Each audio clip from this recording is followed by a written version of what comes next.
une chauve-souris. Évidemment, c'est fou G4 la bonne solution. T'as trouvé tout seul?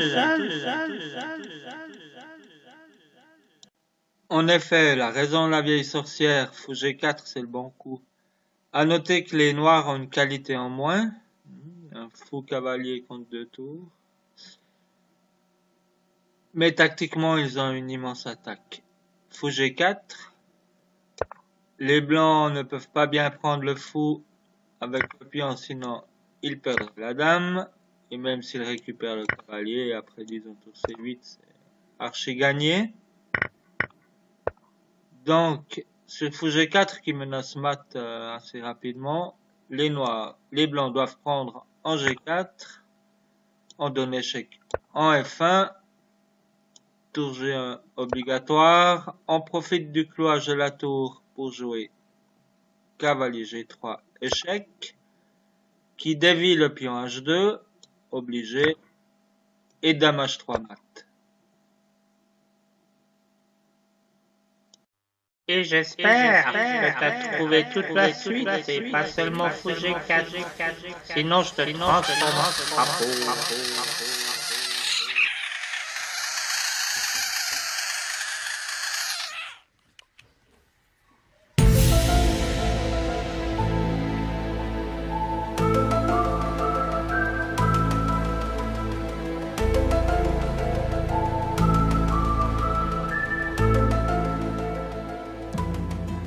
Running round in circles now. I'm on a board game and the dice is fixed. Tell me the score now. Tell me to know how. I'm too afraid sometimes to take my chances. Yeah, I'm just too afraid to fail. Where do I go? All I know now, as soon as heel becomes there, it's a new and different here, and another tempting there. If I'm afraid to crash and burn, and afraid to live and learn, how can I call myself alive? There ain't no shortcut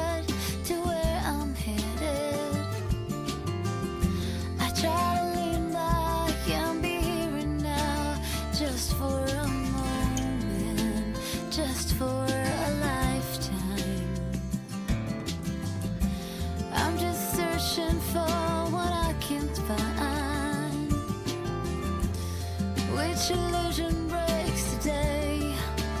When will I get there? When will I know where? As soon as heel becomes there, it's a new and different here, and another tempting there. If I'm afraid to crash and burn, and afraid to live and learn, how can I call myself alive? As soon as here becomes there, it's a new and different here, and another tempting there. Ouais, il était pas trop dur celui-là. Fallait surtout pas reprendre la tour en tout cas, parce que si on fait D prend E4, les noirs jouent dame G4 et ils ont un minimum perpétuel. Le coup évidemment était tour G6 qui menace mat en G7 si on prend du pion H par exemple. Donc on est obligé de prendre du pion F. Et ici, il fallait pas jouer tour prend F8, puisqu'après roi prend F8, dame H8, roi E7, dame H7, les noirs vont s'en sortir avec une pièce de plus. Mais il fallait trouver le joli coup. Si on a la pattern du maître du couloir, c'est assez facile. Dame H8, roi prend H8 et Tour Eiffel mat. On revoit la solution pour la beauté.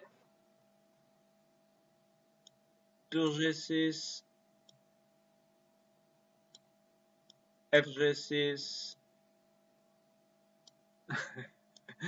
Dame H8. Roi H8. Tour Eiffel mat.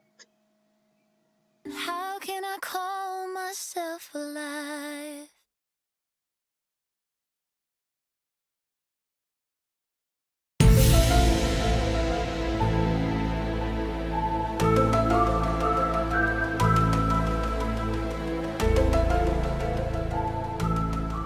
Salut copain! C'est bon? T'as fini de noter? Je peux effacer le tableau? Hein? J'efface, hein? La Trinité, là, le soleil, hein? Tu te rappelles? Mais ça, c'est un exemple parmi d'autres. Il y a plein d'autres Trinités. Mais la physique quantique, ça te dit quelque chose, la physique quantique? Mais je te dis, il y a un lien dans la description. On va regarder la physique quantique pour les nuls. Tu sais, moi, ça m'a vachement aidé au tout début, parce que moi, tu sais, je t'ai dit, je viens du bas, hein. Alors, voilà, quoi. Mais tu sais, il y a des trucs dingues. Des trucs dingues. Tu te rends compte, si t'as un atome ici, puis que tu mets l'autre atome là, puis disons qu'il y a une année-lumière là, hein. Ouais, ils sont tout près, mais ils sont tout loin. Je sais pas ce que je veux dire, hein, tu vois. Puis ici, tu fais quelque chose à celui-là, je sais pas, tu lui dis bonjour, je sais pas, tu vois. Bah, celui-là, hop, tu te rends compte, il a tout partout.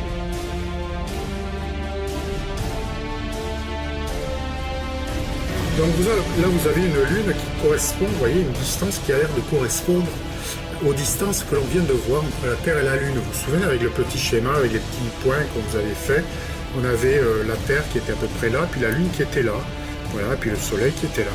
Donc on a des distances très proches, on n'a aucun mal à imaginer effectivement une force de gravitation très intense sur la Terre. Donc ici, ça semble correspondre. J'espère que vous voyez la Lune. Ah, j'ai oublié mon mètre, mais je vais être obligé d'aller le chercher. Est-ce que je vais vous montrer ces distances-là? J'espère que je vais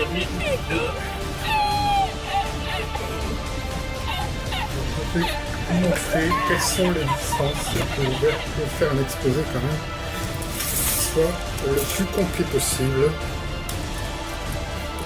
Donc vous voyez, j'ai ici un mètre, j'espère qu'on le voit, oui on le voit en entier. Alors imaginez que pour une Terre de 1 cm de diamètre, c'est à peu près ce qu'on a là, on est bien d'accord, on a 1 cm de diamètre à peu près, un peu moins, 0,8 cm. Et bien pour une Terre de 1 cm de diamètre, voilà où se trouve la Lune. Donc c'est-à-dire que là, ici, elle sortirait du champ. Bien d'accord, elle sort de l'écran.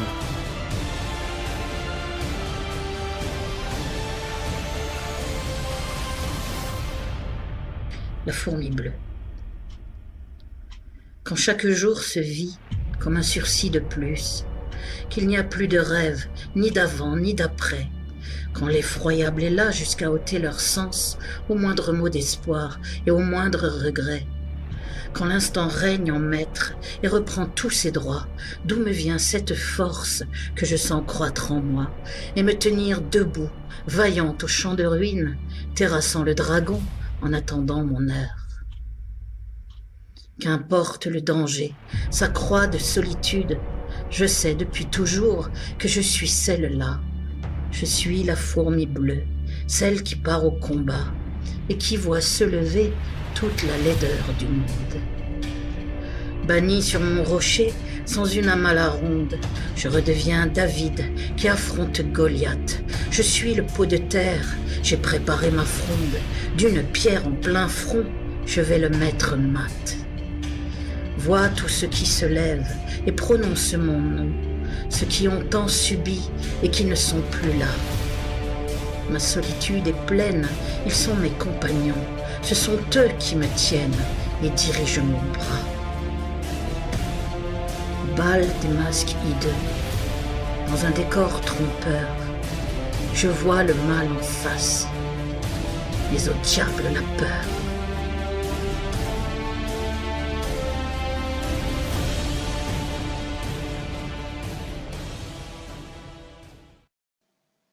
J'ai montré cette position à quelques juniors. Quand je leur ai dit que les blancs mataient en quelques coups, ils m'ont pris pour un fou. Et pourtant, c'est le fou qui avait raison. Voilà, en fait, ici, l'échiquier n'est pas à l'envers, c'est la première rangée. Et théoriquement, les noirs peuvent encore faire 8 dames. Ils en auraient 9 sur l'échiquier s'ils pouvaient s'amuser à ça. Mais c'est au blanc de jouer. Je vais pas vous donner le nom des cases parce que chaque fois j'inverse. Je recommence sans arrêt. Donc, on met le cavalier ici. Sachement qu'on vous dit que sur C6. Cavalier A3. Non, je n'ai plus les cases. Je vais faire une erreur forcément. Ensuite, on met le cavalier ici qui menace cavalier D3 mat. Échec. Si on vient ici, on peut simplement se retirer et le prochain coup du mat en D3 est imparable. Donc les noirs tiennent la case D3 en venant ici. On prend un autre échec. On vient en C5. On a toujours mat ici. Donc, tiens, on prend. Et voilà, ici, les noirs n'ont que 2 coups. Soit G1 et une promotion.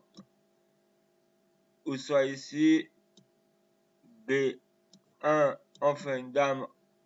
On attaque le cavalier pour le plaisir. Mais voilà le joli mat. Incroyable cette position. On revoit pour la beauté.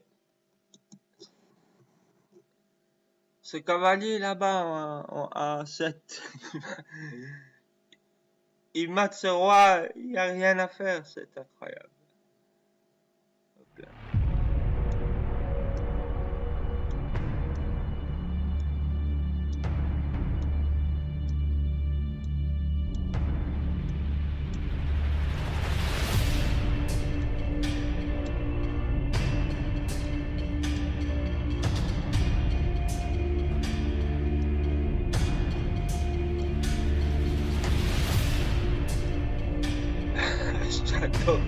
J'adore ce mat. Pour ceux qui peuvent partir en vacances, bonnes vacances. Et pour ceux qui restent, comme moi, bonnes vacances aussi. Merci d'être resté jusqu'au bout. À bientôt.